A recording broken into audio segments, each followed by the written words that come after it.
It's taken well over a year, but I think we have finally found a tower speaker that can challenge the POLK R700.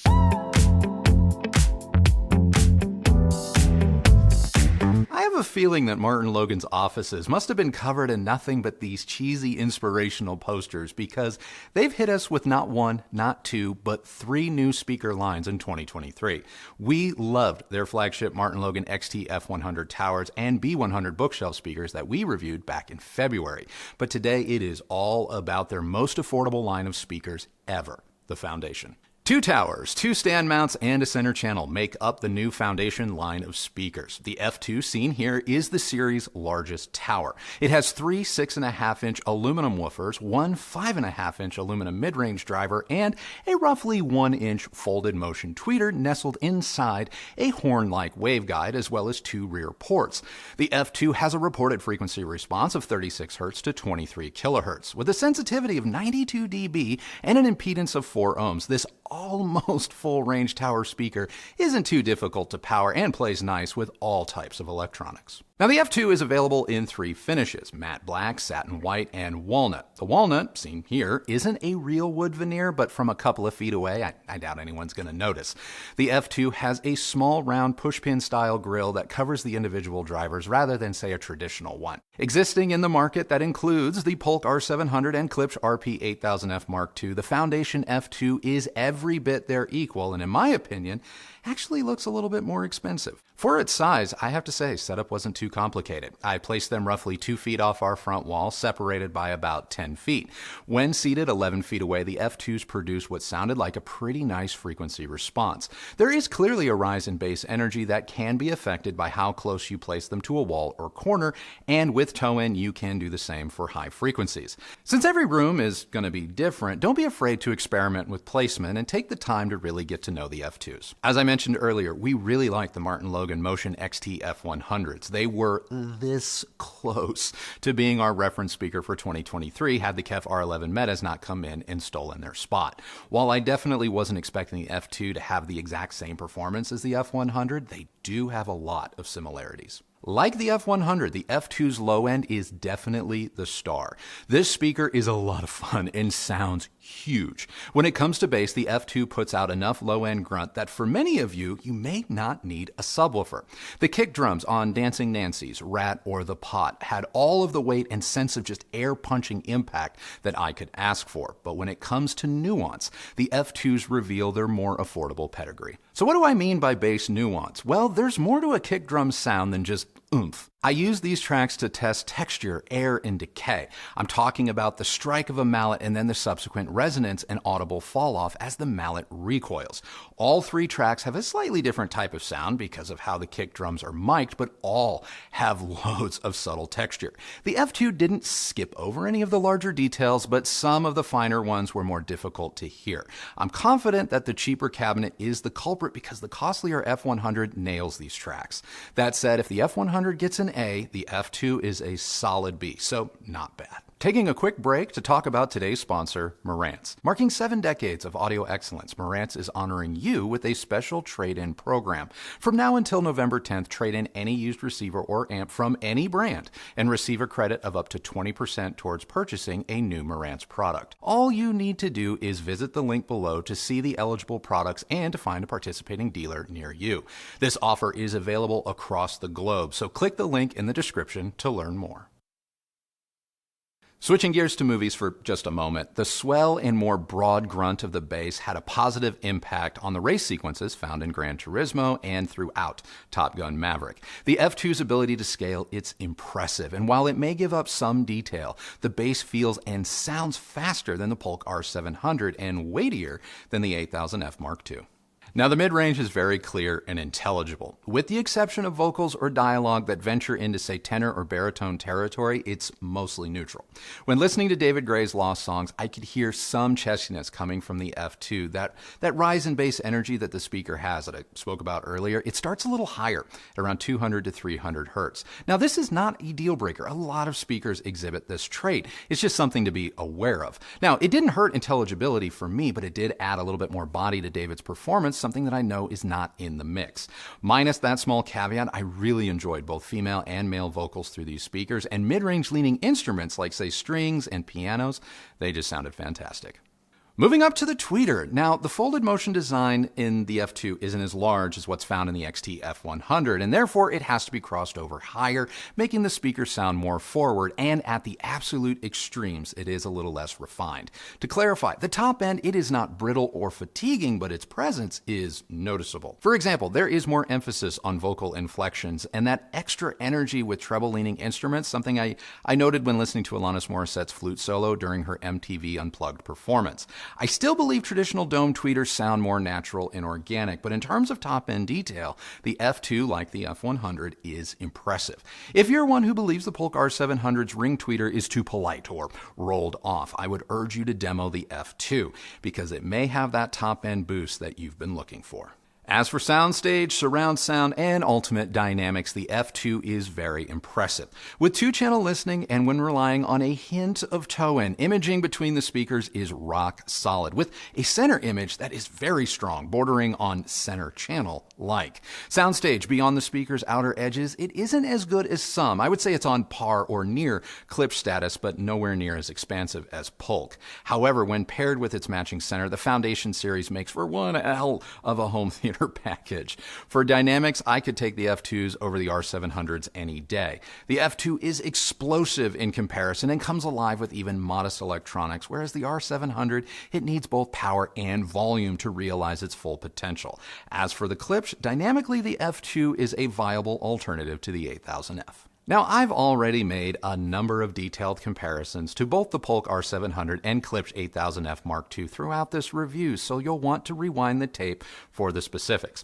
All things considered, the Polk R700 is still the better overall speaker when you give them what they need. If you can feed the R700 enough power and have the space to turn up the volume, the Polk is the more refined and ultimately the more capable tower speaker. If you prefer a speaker with some roll-off in the tweeter, something that's going to pair real nice with a wide variety of musical genres, then by all means, go with the Polk. But if you are looking for a dynamically fun and more captivating speaker that has an equally impressive mid-range, but maybe with just a little bit more top-end presence, but that costs about the same, the Foundation F2 from Martin Logan is that speaker and a worthy competitor to the Polk. As for the Klipsch, this is a very, very even matchup. We really liked the 8000F Mark II, and Klipsch's refined voicing of the entire RP line is impressive. So why am I still giving the W to Martin Logan? Well, for around the same price, the F2 is better built, and overall, it is just a little bit more capable sonically, and when it comes to style, it's not even close. Then there's ACOUSTICS brand new 5040, and this is a very, very comparable speaker. The smaller tower, it's going to cost less than the F2, but it has a soundstage that embarrasses the Martin Logan. The 5040 has a smoother, slightly less forward sound while still being detailed. However, when it comes to the bass, it just can't compete. So unless you already own a subwoofer, you may need to factor in the cost of a sub when shopping the ACOUSTICS, which it's going to increase your overall investment in that speaker compared to the F2s by themselves. Lastly, we have the KEF Q750. I know, you guys think I forget about that speaker. It's another great one, and it is one that is going to seem far more neutral and maybe even a little bit more subdued in direct comparison to the Martin Logan. If that is your preference, this is a trait you will appreciate, but if you're wanting a more lively or, fun speaker, I would steer you towards the F2. For just under $2,000 for the pair, the Foundation F2 is a much-needed entry for the brand and a viable alternative to more affordable darlings from the likes of Polk and Klipsch. Positioned right smack dab in the middle, the Martin Logan combines many of the strengths of those two speakers while staying very true to itself and the greater Martin Logan motion heritage. While maybe not as good as the XT F100, the Foundation F2 gets you 80% of the way there for a fraction of the cost.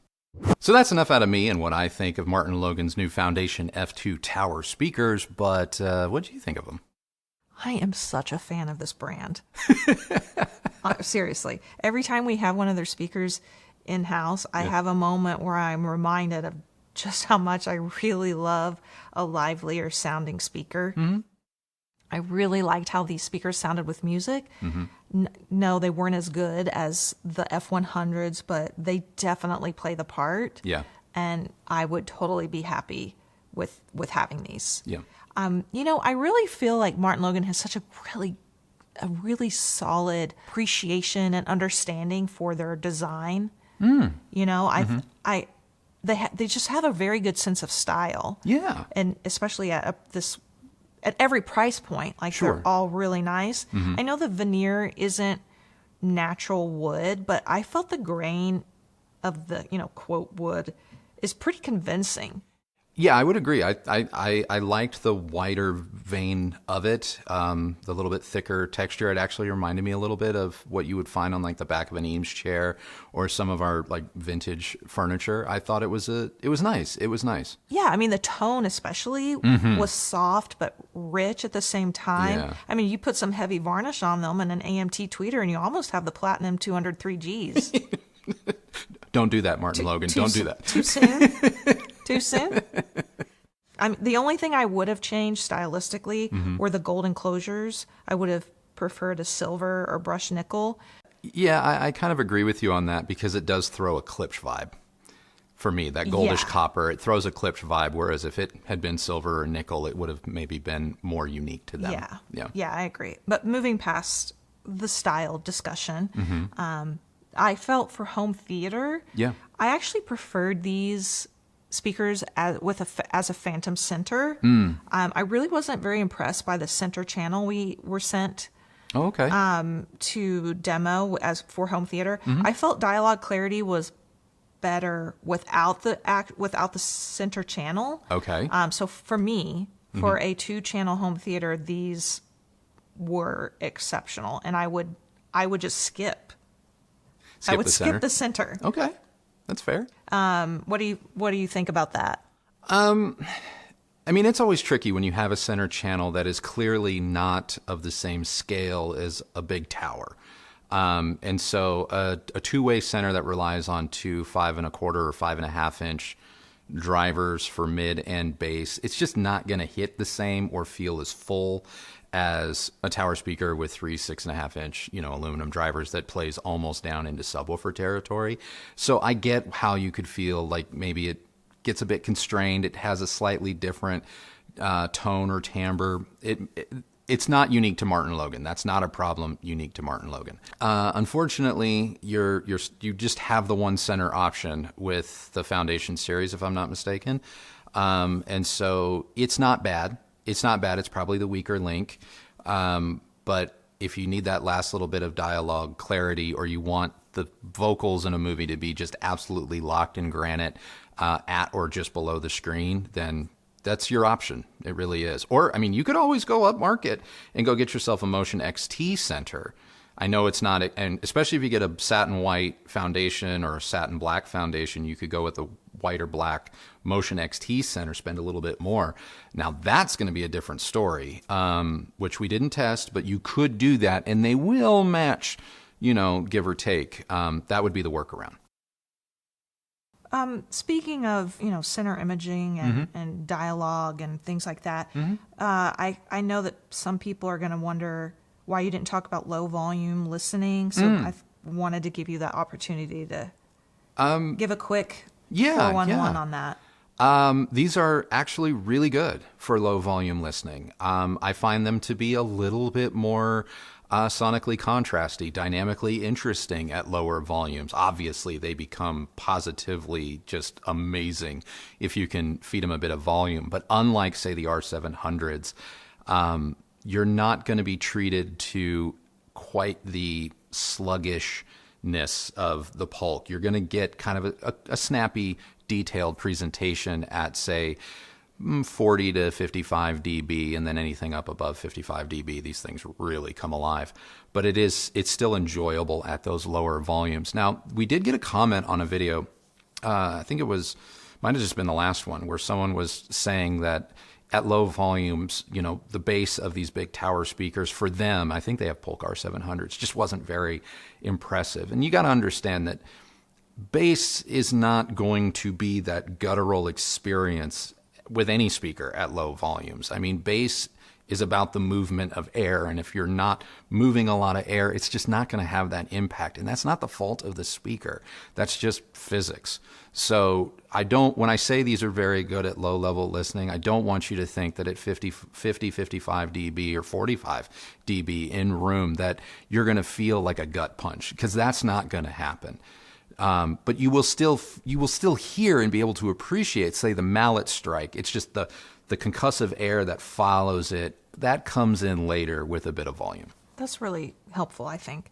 The only other thing I wanted to just touch on very quickly is my personal thoughts on some of the comparisons that you brought up. Oh, yeah. I would pick these over the Klipsch 8000 F2s. Okay. To me, I feel like they're very similar. I love that I can get the live sound that I appreciate from a Klipsch speaker, but it doesn't look like a Klipsch speaker. Yeah. And that matters to me? Yeah, it does. I mean, the RP line is brilliant. The refresh on the crossovers and everything is great. But visually, like, come on. Let's push it now.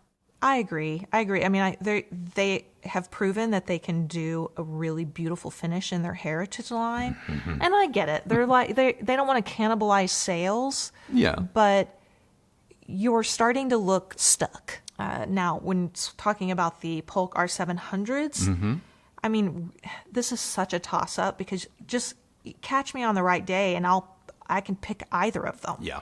Yeah. I will say, you know, Kristi from 2 or 3 years ago would have been Martin Logan or Klipsch all day, and I wouldn't really want it to even hear anything else. I think my listening skills and just my preferences have matured. Yeah. Over evolved the years. Yeah. And so I can really appreciate a more neutral speaker like POLK or the KEFs. But I just love that energy that you can get from a Klipsch sound or a Martin Logan. So at the end of the day, I don't think you, the listener, can make a wrong decision. I don't either. Being so spec focused Yeah. in this hobby has just gotten so boring. Yeah. Like, oh my word, you know. Who cares? Who cares? Congratulations. You've sucked all the fun out of it. Yeah. Be proud of yourself. Yeah. You're just a joy to have at a party. Yeah. Just like what you like. Like what you like. Yeah. You know, I'm and if with that you. means it's a flat frequency response, then Great. that's fine. Great. That's fine, but There you have it. That's now our review of Martin Logan's brand new Foundation F2 tower speaker. What did you think? Question of the day. You saw this one coming since the intro. Which speaker would you pick? Which one's the new, like 2000-ish king? POLK R700, Foundation F2, Klipsch 8000F Mark II, or who do you add to the list? Let's get it going, guys. oh, I know who they're going to say. What about Arundel? What about the 17 blah, blah, You blah know, speaker? Arundel can be on the list too, guys. We don't know. It's your list now, so sound off. If you like this video, please do give it a thumbs up, like, and subscribe. Go ahead and ring that bell so that you're notified when new videos come out. If you use any of the links that Kristi's left for you down below, that's been a great way that you've shown your support for this channel and the work that we do here. And both of us thank you very much for doing that. Follow me on Instagram at Recovering Audiophile, and that is it for us today. So remember, the only person who has to like the sound of your system, hell, anything, is you. So happy listening, everybody. Thank you so much for watching, and we will see you on the next video. Bye.